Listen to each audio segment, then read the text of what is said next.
The road stretched out before Ethan like an endless ribbon of dark asphalt, lit only by the lone headlights of his car. He had been driving for hours, cutting through the empty night toward a small town where he would pick up a passenger. The GPS indicated that he still had 50 miles to go, and the robotic voice of the navigation app echoed through the car, breaking the unsettling silence. The sound of the engine filled the air, a constant that kept him alert, accompanied by the true crime podcast playing on the sound system. Around him, the landscape seemed still. Only the darkness of the dense forests on either side of the highway and the occasional rusty sign indicated that he was still moving. Ethan checked his cell phone in the holder on the dashboard. The internet connection was wavering between weak and non-existent. "No problem," he muttered to himself. "I'll be in town soon."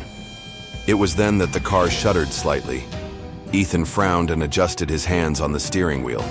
The shaking intensified, and suddenly the lights on the dashboard were flashing erratically. He swore under his breath, feeling his heart race. Within seconds, the engine coughed and died completely, forcing him to pull over to the side of the road. Quieting himself, he took a deep breath and turned the key in the ignition, but the car remained motionless. "Seriously? Not now," he muttered, looking around. There was no one in sight. Just solid darkness and the distant sounds of nocturnal animals. He pulled out his phone, hoping that he could at least call a tow truck, but the screen showed a weak signal. He accessed a roadside assistance app and, surprisingly, was able to request help. A message quickly appeared. "A tow truck is on its way. Estimated time, 15 minutes. Ethan let out a sigh of relief and leaned his head back against the seat. The sound of the wind was blowing outside, and he felt strangely isolated. Looking in the rearview mirror, he saw only the empty highway disappearing into the darkness. 10 minutes passed, and nothing.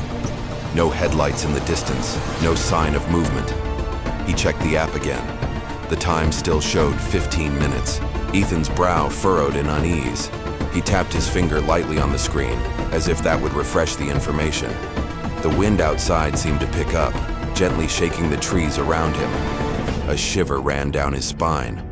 Looking outside, he noticed something strange. There was a sign in the distance that he didn't remember seeing before. Or maybe he was so tired that he hadn't noticed it. "I need to relax," he told himself. Another 5 minutes passed, and the time on the app remained frozen. Ethan drummed his fingers on the steering wheel, trying to convince himself that it was just a connection problem. But then, a new message appeared. "Stay in vehicle." His heart raced. "What?" he muttered. He looked around again, this time more closely. Nothing but the empty road. He felt a presence, something indescribable, a nagging feeling that he was no longer alone. Ethan clutched his phone between his sweaty hands, staring at the message on the screen. "Remain in vehicle." He tried to rationalize. Maybe it was an automatic response, a security protocol for the app.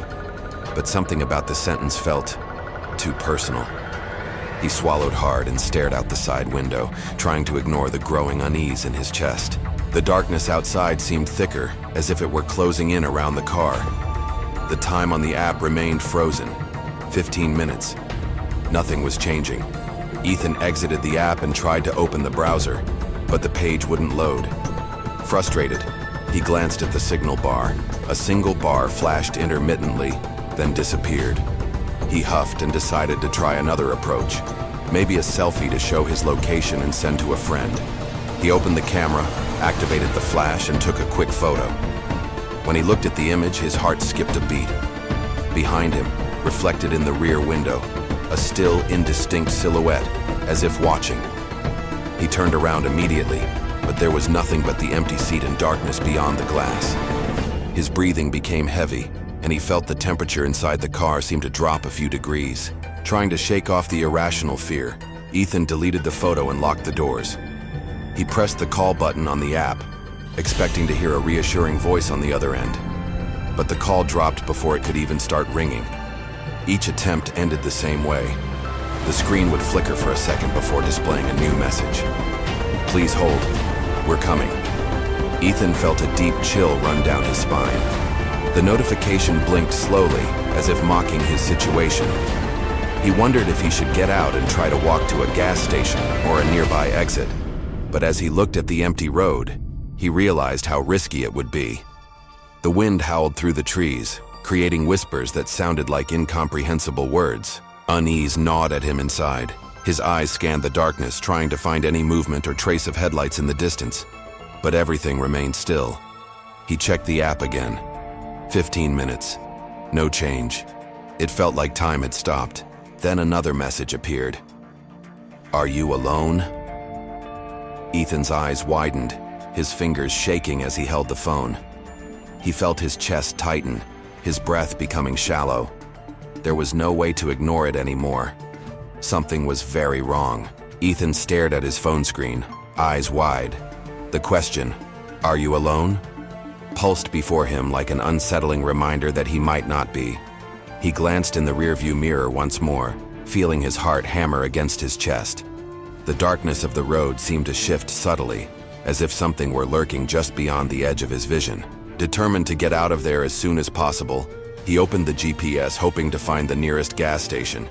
However, the map looked different.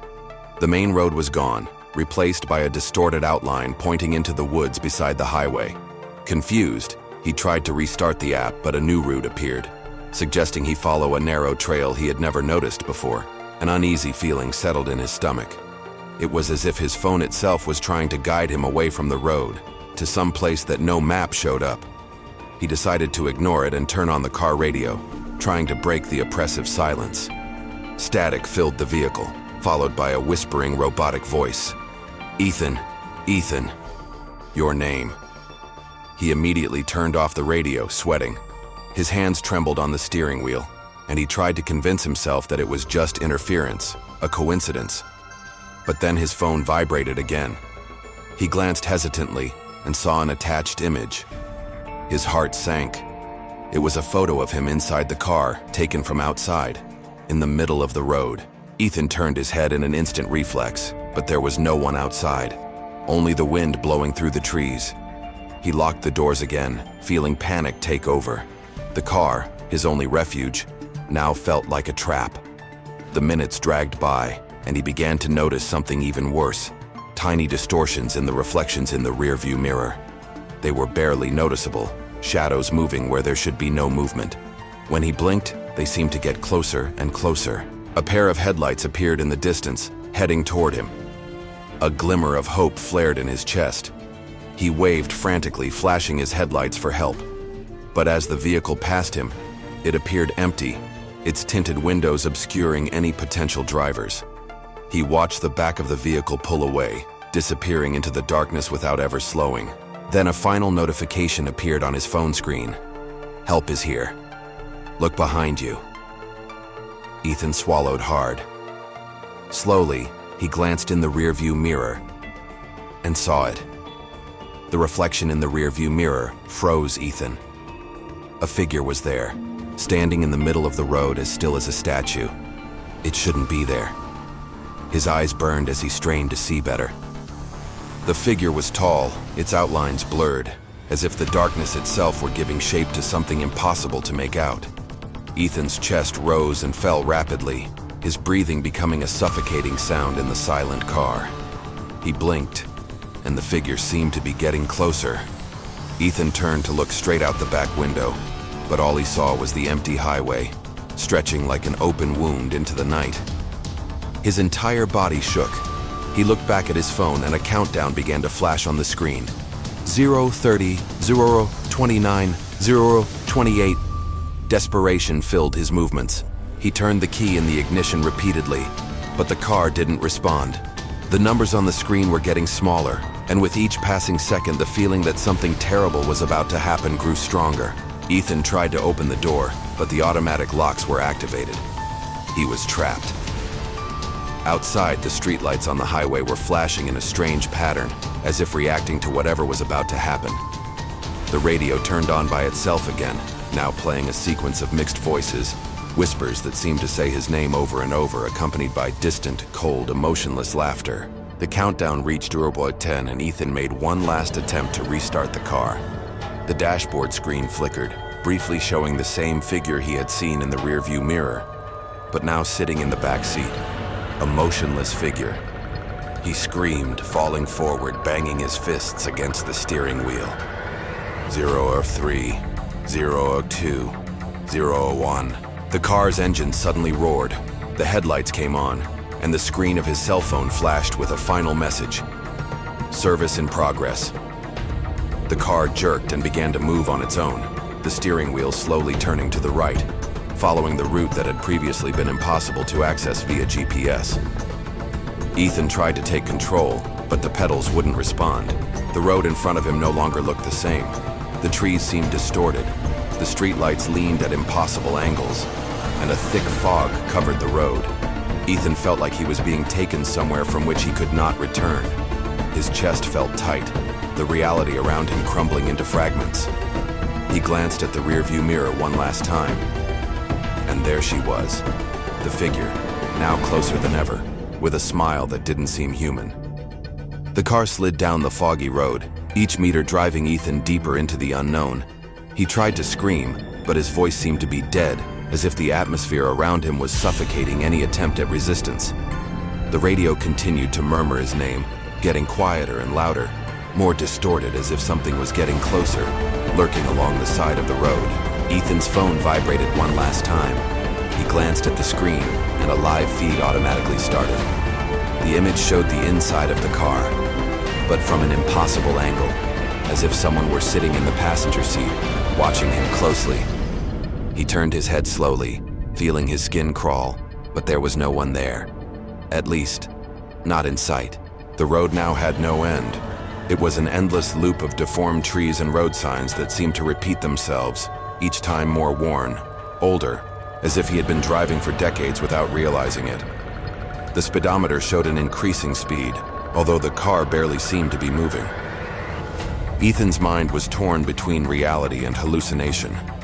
He felt presences around him, shadows moving in the back seat, whispers getting closer and closer to his ear.